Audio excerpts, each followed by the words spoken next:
A década de 2000 não foi apenas um novo capítulo para a NBA, foi um recomeço. Jordan já tinha se aposentado, o império do Bulls estava desfeito e a liga estava totalmente aberta. O que veio depois foi uma montanha-russa de caos e dominação. Um tricampeonato em Los Angeles, a consolidação de uma dinastia em San Antonio e uma batalha constante pela identidade da liga. Vimos o auge de Allen Iverson, a chegada de um jovem LeBron, a ascensão de Kobe, a queda de Shaq e o molde do que seria a NBA moderna. Dos dribles de rua que viraram cultura, à expansão internacional, de defesas sufocantes a cestinhas imparáveis. Os anos 2000 entregaram tudo. Drama, emoção, manchetes históricas e heróis que marcaram a geração. Agora é hora de voltar no tempo, temporada por temporada, lance por lance. Esta é a história de cada ano da NBA nos anos 2000. O ano 2000 não foi apenas o início de uma nova década, foi o começo de uma nova ordem, e a NBA precisava de um novo alfa. Foi aí que entrou Shaquille O'Neal. Não o Shaq magro do Orlando Magic, nem o veterano já em declínio. Esse era o Shaq em seu auge absoluto no Lakers. Em 2000, ele virou um monstro, médias de 29,7 pontos, 13,6 rebotes, 3 tocos e um MVP incontestável. O Lakers venceu 67 jogos, Phil Jackson chegou com 6 anéis no currículo, trouxe o triângulo ofensivo e deu a Kobe Bryant e Shaq a estrutura que eles nunca tiveram. E pela primeira vez, funcionou. Bom, mais ou menos, porque apesar da dominância dentro de quadra, nos bastidores a tensão era real.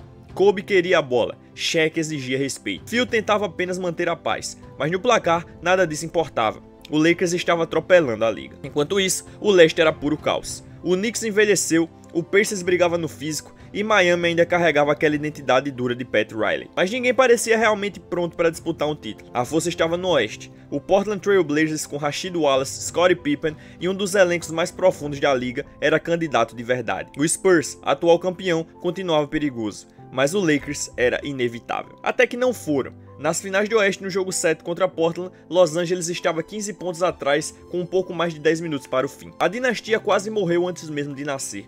E então veio a reação. Kobe começou a atacar, Shaq começou a esmagar no garrafão, a defesa fechou. Até que aconteceu a jogada que virou símbolo. Kobe dá o lob, Shaq enterra gritando. O Staples Center explode. Jogo acabado, dinastia desbloqueada. Nas finais contra o Pacers, houve luta. Reggie Miller ainda acertava daggers. Jalen Rose estava inspirado. Indiana levou a sério até o jogo 6. Mas Shaq não ia deixar escapar. Ele simplesmente atropelou. Médias de 38 pontos, 17 rebotes e 3 tocos. Sim, você ouviu certo. Vai nos MVP sem discussão. E parecia fácil. O Lakers era campeão pela primeira vez desde a era Magic. A dupla Shaq-Kobe estava oficialmente formada, e a NBA inteira percebeu. Enquanto isso, outras histórias surgiam. Vince Carter se transformava no jogador mais eletrizante da liga, colocando Toronto no mapa e entregando o maior concurso de enterradas da história em Oakland, naquele fevereiro. Allen Iverson seguia colocando 28 pontos por noite e carregando os Sixers na base da vontade. Tim Duncan era Tim Duncan, silencioso, cirúrgico, dominante. E um jovem fenômeno chamado Tracy McGrady assinava com o Orlando Magic, pronto para sair da sombra de Vince. Mas nada disso importava naquele momento, porque o ano 2000 pertencia a Shaquille O'Neal. E o Lakers estava apenas começando. Enquanto o Kobe ficava o tempo todo querendo provar que nunca precisou do Shaq, você pode provar pra mim que gostou desse vídeo apenas deixando o like, cara. É só descer aí, clicar em um mísero botão. Você deixando o like, se inscrevendo no canal, você ajuda demais aqui o canal Camisa 30 a continuar crescendo e fazer com que esse vídeo chegue a mais pessoas, que o YouTube entenda que isso é um conteúdo divertido pra chegar a mais amantes do basquete, beleza? Então, feito tudo isso, vamos continuar o vídeo da década. Tamo junto. Se 2000 foi o ano da ascensão do Lakers, 2001 foi o ano da resistência. Porque dessa vez, alguém estava pronto para enfrentar o Império. Seu nome era Allen Iverson, oficialmente listado com 1,83, mas provavelmente mais perto de 1,78, pesando pouco mais de 70 quilos e ainda assim o jogador mais duro da liga. Ele liderou o Philadelphia 76ers como um homem possuído, média de 31 pontos por jogo, apanhava mais do que qualquer um, levantava todas as vezes, ganhou o prêmio de MVP da temporada e deixou claro: não estava ali apenas para marcar pontos, estava ali para dominar. Mas Iverson não fez sozinho. O Sixers estava construído para a guerra. Tinha o Depoy de Dikembe Mutombo, tinham Eric Snow, especialista em marcar armadores, tinham Aaron McKie, vindo do banco e sendo eleito sexto homem do ano, e no comando Larry Brown, o técnico perfeccionista que odiava tudo no estilo de Iverson, exceto os resultados. Eles atravessaram o leste na raça, passaram pelo Pacers em 4 jogos. Depois encararam uma batalha sangrenta contra Vince Carter e o Raptors, sobrevivendo a um jogo 7 decidido por um arremesso que Vince errou no último segundo. E ainda enfrentaram Milwaukee e Ray Allen em mais uma série de 7 jogos. outra guerra. Quando chegaram às finais, Iverson estava machucado, exausto, mas ainda sem medo. Do outro lado estava o monstro completo, um Lakers armado até os dentes. Shaq, Kobe, Phil Jackson e agora finalmente química de verdade. Eles não eram apenas bons, eram imparáveis. Varreram o Oeste sem perder uma única partida. Destruíram Portland, atropelaram Kings e humilharam o Spurs. A margem média de vitória, mais de 12 pontos por jogo. Shaq continuava um colosso, mas Kobe já era outro. Ele destruiu Sacramento com 48 pontos e 16 rebotes, massacrou San Antonio com 2 jogos seguidos de 40 pontos. Só tinha 22 anos, mas já parecia o dono da liga. E mesmo assim, de alguma forma, o jogo 1 das finais foi de Iverson. Ninguém acreditava nos Sixers, as casas de apostas davam chances mínimas. O Lakers não perdia fazia 2 meses. E Iverson entrou no Staples Center para chocar o mundo. Meteu 48 pontos, acertou tudo que tentou. Até que veio o momento imortal, o fadeaway da linha de fundo sobre Tyronn Lue. Lue cai no chão, Iverson pisa por cima dele, icônico. Os Sixers vence o jogo 1. O mundo vê que o Lakers era humano, mas só por um instante. Porque depois, Shaq acordou, Kobe entrou no modo assassino e o Lakers venceu os próximos 4 jogos, fechando a série em 5.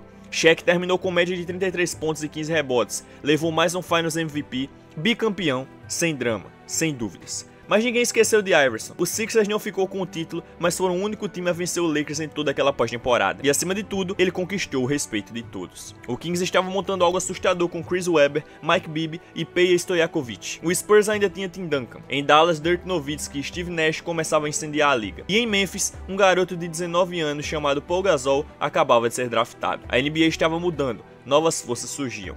Mas em 2001, o topo ainda pertencia ao Lakers. E só havia um homem de frente contra eles, Allen Iverson, desafiando o mundo a arrancar isso dele. A temporada de 2002 da NBA foi um verdadeiro prelúdio. Tudo parecia diferente. Michael Jordan não surgia mais daquele túnel com a camisa do Bulls. Agora ele vestia o uniforme do Wizards. O Chicago ainda era um desastre. O leste, esquecível. Mas no oeste, todos sabiam. 2 forças estavam destinadas a colidir. O Lakers, campeão consecutivo, perseguiam o tricampeonato. Shaq continuava sendo Shaq, dominante no garrafão, imbatível, impossível de marcar. Kobe tinha dado o próximo passo, a hesitação tinha desaparecido e o instinto assassino estava em plena forma. Apesar de uma temporada regular mais turbulenta, ninguém tinha dúvidas de qual era o time a ser batido.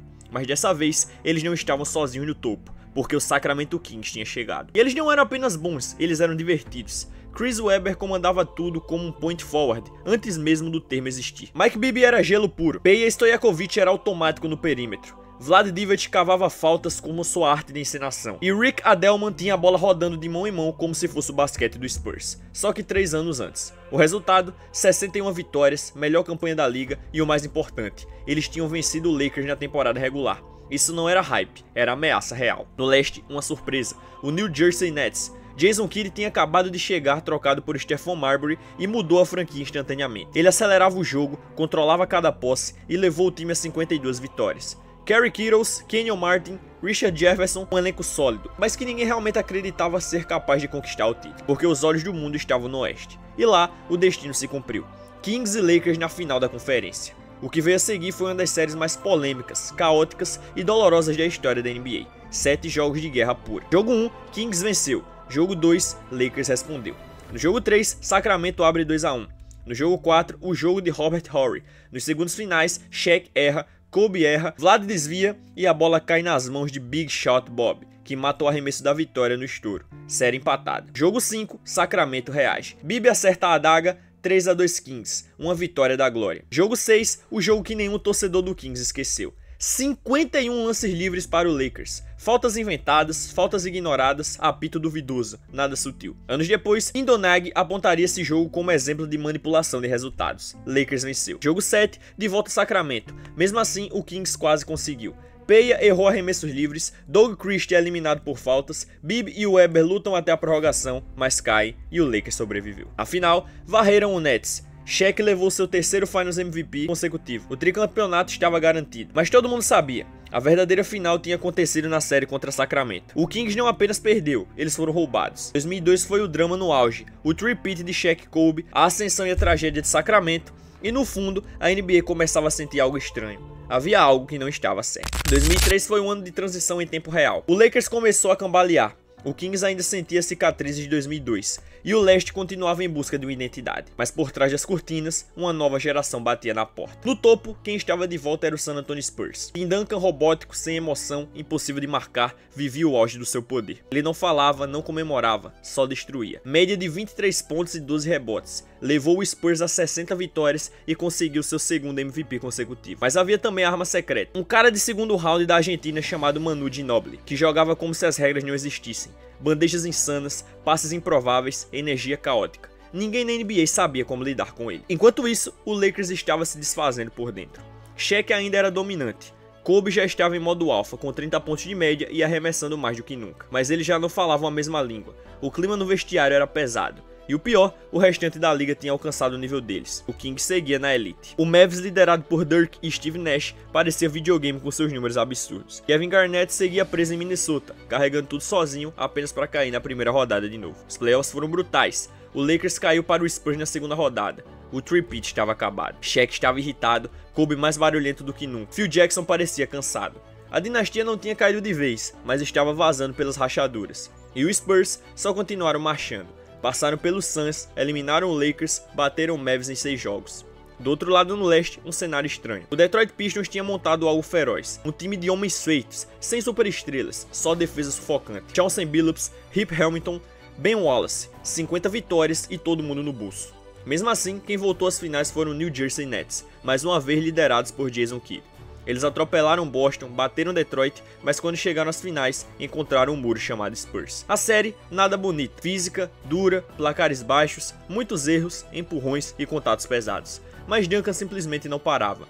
Média de 24 pontos, 17 rebotes, 5 assistências e 5 tocos. No jogo 6, ficou a uma assistência de um quadruplo-duplo. Foi eleito Finals MVP outra vez, depois de já ter vencido em 1999. O Spurs era campeão do jeito deles. Mas o detalhe mais insano de 2003 não foi nem dentro da quadra, foi no draft de junho, porque a NBA recebeu uma das classes mais lendárias da história. LeBron James, Carmelo Anthony, Dwayne Wade e Chris Bosh. 4 All-Stars, 4 futuro Hall da Fama, todos no mesmo ano. De repente, a década de 2000 tinha sangue novo. O Spurs estava no topo, o Lakers em crise, mas a próxima onda já se aquecia na beira da quadra. Se 2003 foi uma troca de gerações, 2004 foi uma verdadeira revolta. Esse foi o ano em que a liga aprendeu que química importa, que defesa funciona em qualquer lugar e que talento sozinho não conserta um vestiário quebrado. Começamos em Los Angeles. O Lakers não estava apenas fortes, estavam insanos. Trouxeram Karl Malone e Gary Payton para um núcleo que já tinha Shaq e Kobe.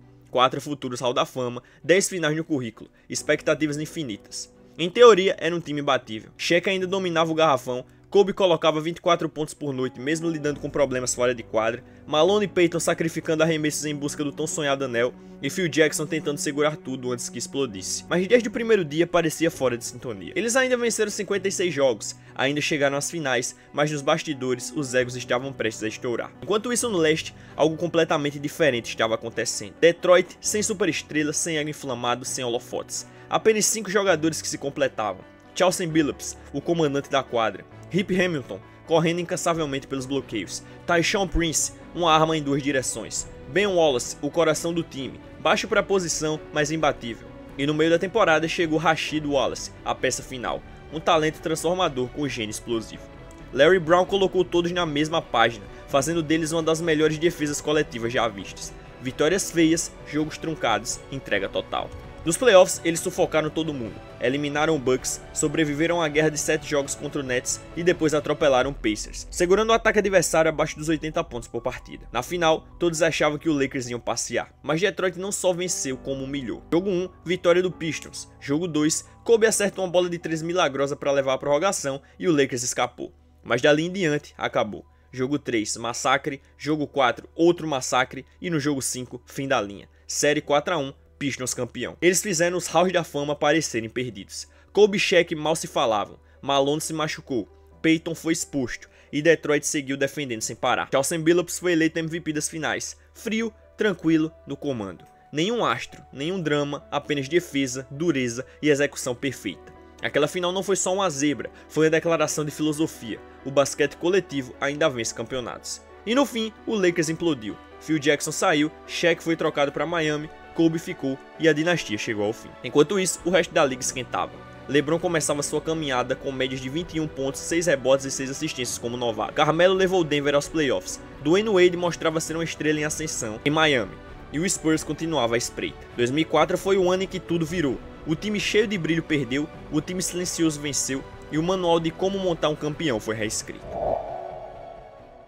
Se 2004 foi caos e resistência, 2005 trouxe equilíbrio. Esse foi o ano em que a NBA se estabilizou. As manchetes já não eram tão barulhentas, os bastidores não tão caóticos, mas dentro de quadra o jogo era cirúrgico. Comecemos pelos campeões. O Pistons voltou praticamente igual. Chauncey, Rip, Tyshawn, Ben Wallace e Rasheed Wallace continuavam com a defesa mais sufocante da liga. Continuavam sem superestrelas, continuavam sem sorrisos. Venceram 54 jogos e atropelaram o leste de novo. Só que dessa vez o caminho ficou mais espinhoso. Miami Heat tinha dado o salto definitivo. Shaq foi trocado para South Beach. Pat Riley trouxe Stan Van Gundy como técnico. E o mais importante, Dwayne Wade virou um problema sério. No seu segundo ano já metia 24 pontos, 6 assistências e 5 rebotes. Rápido, explosivo, impossível de ser marcado. Shaq o apelidou de Flash. Para o resto da liga, ele era um pesadelo. O Heat venceu 59 jogos e se não fosse por um colapso no fim do jogo 7 das finais do leste, provavelmente teria chegado às finais. Mas Detroit ainda era duro demais, experiente demais. Voltaram ao palco principal. Lá, estavam esperando os verdadeiros donos dos anos 2000, o San Antonio Spurs. Duncan continuava sendo a força mais confiável da NBA. Manu Ginobili já tinha se consolidado, ousado, imprevisível, genial. E Tony Parker seguia queimando qualquer defensor no caminho. O Spurs venceu 59 jogos e nos playoffs não apenas batiam nos adversários, eles os desgastavam até o fim. Passaram por Denver, resistiram contra Seattle, venceram Phoenix em 5 jogos, mesmo com Steve Nash jogando em nível MVP. E isso armou as finais, Spurs contra Pistons. 2 monstros defensivos, 2 sistemas perfeitos, nada de egos, nada de distrações, só basquete puro. Não foi bonito, foi lento, físico, com a energia crua do meio dos anos 2000. Mas se você ama defesa, rotação e arremesso sob pressão, aquilo foi uma obra-prima. 7 jogos, um xadrez eterno. O jogo 5 virou clássico. Robert Horry, aos 34 anos, parecia ter rejuvenescido. Marcou 21 pontos no segundo tempo e na prorrogação, acertando a bola decisiva de 3 no canto esquerdo. Big Shot Bob justificou o apelido mais uma vez. O jogo 7 foi fechado, nervoso, pesado. Mas San Antonio tinha mais criadores, mais calma, mais Duncan. Ele colocou 25 pontos e 11 rebotes. Manu acrescentou 23 e o Spurs conquistou seu terceiro título em 7 anos. Duncan foi eleito MVP das finais novamente. 3 anéis, 2 MVPs. Sem barulho, só grandeza. Enquanto isso, LeBron dava outro salto. 27 pontos, 7 rebotes, 7 assistências, carregando o Cavs a 42 vitórias. Dirk continuava imparável em Dallas. Nash foi MVP em Phoenix, transformando o Suns em uma máquina de 62 vitórias e fazendo a liga parecer mais acelerada de novo. Mas 2005 foi do Spurs. Eles não falavam, não vendiam show, só venciam. 2006 foi imprevisível desde o começo. O Spurs continuava na elite, o Pistons venceu 64 jogos, o Suns estava destruindo defesas no ritmo alucinante de Steve Nash, e o Lakers ainda tentava se reencontrar após Shaq com Kobe no modo lobo solitário. Mas nada disso importava, porque aquele foi o ano de Dwayne Wade. Vamos preparar o cenário. Miami Heat chegou para a temporada recarregado. Shaq ainda era dominante. Não o mesmo de Orlando ou do Lakers, mas ainda um monstro. Pat Riley tirou Stan Van Gundy do comando e reassumiu o banco no meio da temporada. O time trouxe veteranos de peso como Gary Payton, Antoine Walker e Jamie Posey. E o mais importante, um Wade de 24 anos, explodindo em sua ascensão para o estrelato definitivo. Habilidade, explosão, confiança. Ele não tinha medo de nada. Miami passou pelo leste, eliminou o Chicago Bulls, atropelou o Nets, derrubou o Pistons em 6 jogos, encerrando a era Detroit. Do outro lado, o Dallas Mavericks já não era mais piada. Dirk Nowitzki tinha evoluído, enterrado todas as críticas de ser fraco com médias de 27 pontos e 10 rebotes. Jason Terry estava em sintonia, Josh Howard em ascensão, Devin Harris trazendo velocidade. Avery Johnson, ex-jogador, agora técnico, tinha o time ajustado. Nos playoffs, eles atropelaram Memphis, venceram o Spurs em uma série lendária de 7 jogos, com Dirk marcando 37 pontos no jogo decisivo e passaram pelo Phoenix Suns de Nash nas finais do Oeste. Dallas parecia imparável, e nas finais, eles realmente começaram assim. Abriram 2-0 e chegaram a liderar o jogo 3 por 13 pontos no último quarto. Mas aí aconteceu o Wade. Jogo 3, o Wade anota 42 pontos e lidera a virada. Série viva. Jogo 4, mais 36 pontos, tudo empatado. Jogo 5, 43 pontos e os lances livres da vitória na prorrogação. Jogo 6, mais 36 pontos para fechar a série. O Miami completou a virada. O Wade foi eleito Finals MVP com média de 34,7 pontos em 47% de aproveitamento, marcando 121 pontos nos últimos 3 jogos, uma das maiores atuações individuais da história das finais. Mas nem todo mundo engoliu. Foram 97 lances livres em 6 jogos. Torcedores do Dallas gritavam por roubo. Mark Cuban acusou a NBA de manipular. Árbitros foram vaiados sem parar. Avery Johnson inexplicavelmente deixou Devin Harris no banco. E Dirk assistiu tudo desmoronar. Não foi só derrota, foi colapso. O rótulo de amarelão e não pronto para ser campeão perseguiu Nowitzki por anos. Enquanto isso, Wade saiu de estrela para superestrela da noite para o dia. Shaq conquistou seu 4º anel, Pat Riley, o 7º como técnico, e o Heat se tornou o primeiro time desde 1977 a ganhar o título sem mando de quadra em nenhuma rodada. 2006 foi o caos puro, drama, redenção, polêmica. Tudo o que a NBA poderia ser condensado em uma única pós-temporada. 2007 foi o ano em que a NBA começou oficialmente a passar o bastão. Não totalmente, não ainda, mas os sinais estavam por toda a parte. Shaq já não era mais o mesmo. Kobe seguia espetacular, mas frustrado. Dwayne Wade estava baleado. E os Suns, com Steve Nash ainda em ritmo de MVP, simplesmente não conseguiam dar o passo final. Mas em meio a todo esse barulho, um nome começou a ecoar mais alto do que todos os outros: LeBron James. Em apenas sua 4ª temporada, ele arrastou um Cavaliers cheio de falhas, sem segunda estrela, sem um técnico de ponta, sem elenco de apoio, até as finais da NBA. Vamos voltar um pouco. A temporada começou com velhos conhecidos no topo. O Dallas Mavericks venceu 67 jogos. Dirk Nowitzki levou o MVP. O Spurs, silencioso como sempre, ganharam 58. Phoenix parecia novamente um candidato legítimo. E no leste, Detroit ainda era uma força, enquanto o Miami Heat defendia o título, ao menos no papel. Enquanto isso, LeBron estava ascendendo. Eliminou o Gilbert Arenas e o Wizards mais uma vez, passou pelo New Jersey Nets e então esbarrou no Pistons na final do leste. Foi aí que aconteceu. Jogo 5, dupla prorrogação em Detroit.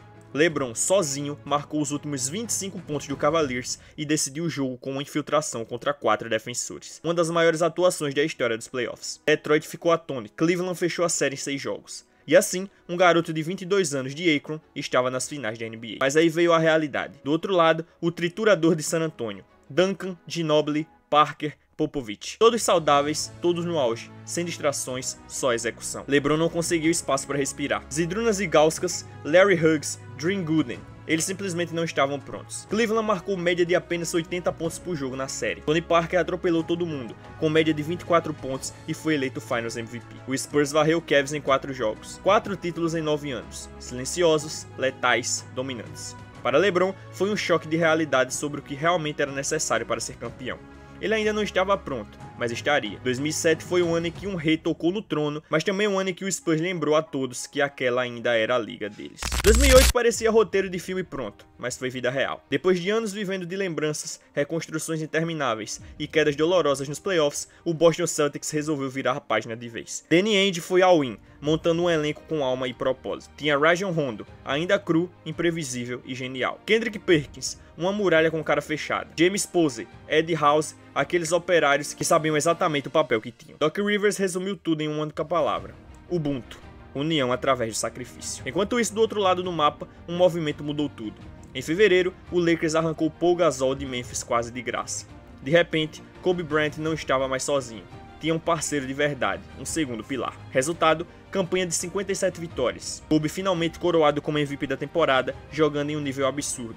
28 pontos, 6 rebotes, 5 assistências, liderança e defesa sufocante. Nos playoffs, atropelaram Denver, passaram por Utah em 6 jogos e na final do Oeste eliminaram San Antonio em 5. Foi o 4º duelo Kobe x Duncan.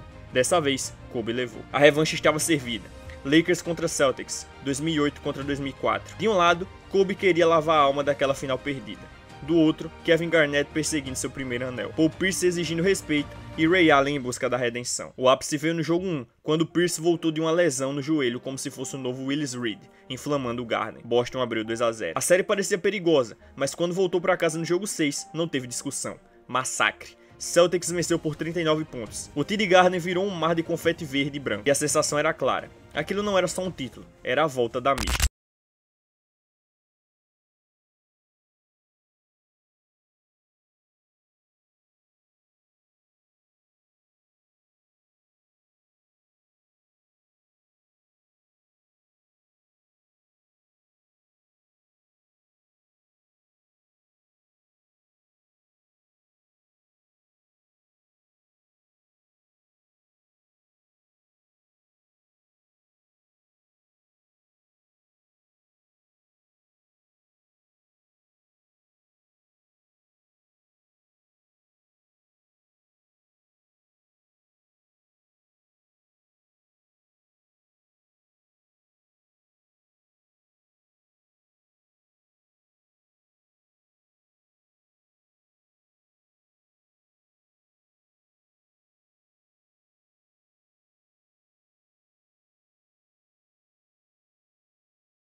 dramática pessoal.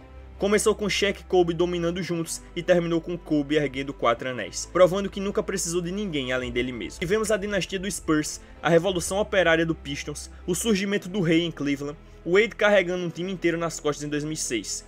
Vimos super times nascerem, estrelas caírem e rivalidades renascerem. Mas os anos 2000 foram mais que títulos. Foram batalhas que construíram legados e quebraram narrativas. Foi uma era em que moldou toda uma geração. E não foram só os campeões que marcaram a história. Teve Gilbert Arenas largando 60 em cima do Kobe, teve Baron Davis enterrando na cabeça do estado inteiro, teve Steve Francis transformando Houston em um puro espetáculo, teve Zach Randolph que nunca fugiu de uma briga e Jamal Crawford, cujo crossover merecia estar sozinho no Hall da Fama. Esses caras nem sempre ganharam, mas sempre apareceram. E nos anos 2000, isso já era bastante para ser inesquecível.